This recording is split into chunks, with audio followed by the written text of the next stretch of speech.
Okay, here are the questions from our viewers. Wouldn't it also be eye-opening to question, and this is for you, Alexandra, at random, people of the most affluent areas? Well, we could do that. I could start right here tonight. Question one. You go with question one. Yeah, maybe we'll do that. I mean, we're just trying to hold a mirror up. Well, the problem with rich people is that they can hide. Right. And they can go behind in their gated communities with their batting cages, like you.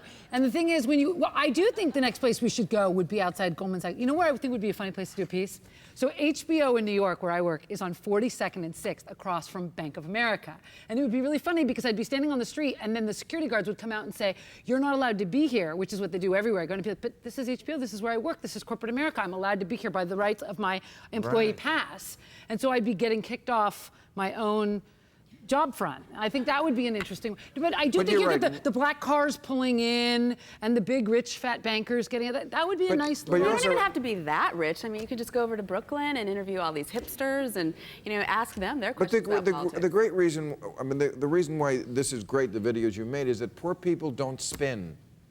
They're not liars. They're not practiced in it. Rich people, by virtue of the fact of being rich, they lie. They know how to lie. They know how to spin. I think or they have publicists that tell them how to do it. Yeah.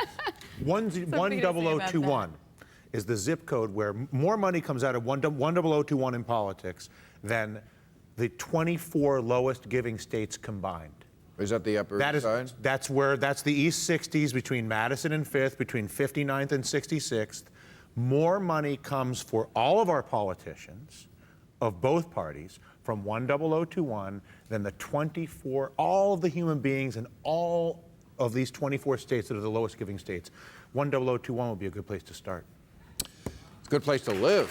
Yeah. It'd be a great place to live. Just so you know who's in control of our politicians. I'd like to get a place there. Why don't you? Yeah, we'll all come visit. Really we'll come to a housewarming party. Yeah. If you'll let us in the riffraff like us. Right. Okay.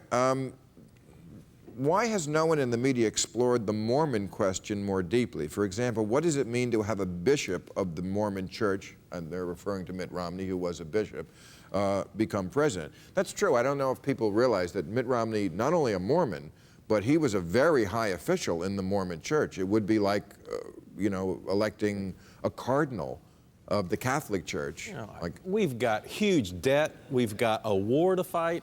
I just can't prioritize the guy's religion when I'm looking for the president. I mean, there's other things we ought to be concentrating on. True. Yeah. Do Santorum's primary wins, despite Romney outspending him, mean money plays a lesser role than we thought or feared? Well, 94% of the races in Congress are won by the person who spends the most money.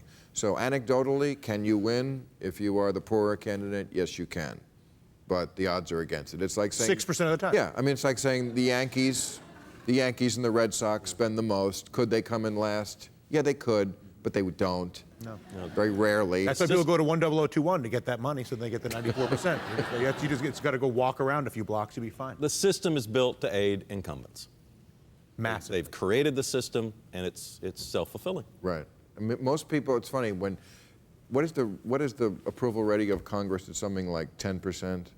America has a higher approval rating. As a whole. Yeah, it's not much better, that's right. And yet, you'd think something with an approval rating of 10% would not return most of the incumbents. But that's the dissonance there, is that they don't like it as a whole, but they're going to re-elect the person to the job in their district. But it's also gerrymandering and the lack of incumbent primary challengers. The fact of the matter is, if you have a liberal district, San Francisco, so no one, as long as there's not a Democratic primary challenger in San Francisco, even if they have a really lowly rated Democratic politician, they will never elect a Republican. Or Wyoming is never going to elect a Democrat. Is that where you grew up? And as long as San Francisco, and to change the subject completely, please. Just going back to stereotypes, people make these jokes about San Francisco, the San Francisco liberals. They think they're all gay, in the chaps, in the gay parade. Right. And because that's what you see on TV. And I was just there for the spring break, and it's all .com millionaires. And you're a little bit like, where are all those gays I see on TV? Yeah. Or like, it doesn't fit the GOP narrative of San Francisco liberal. But San Francisco isn't as liberal as you think it is. And it's certainly not a gay city.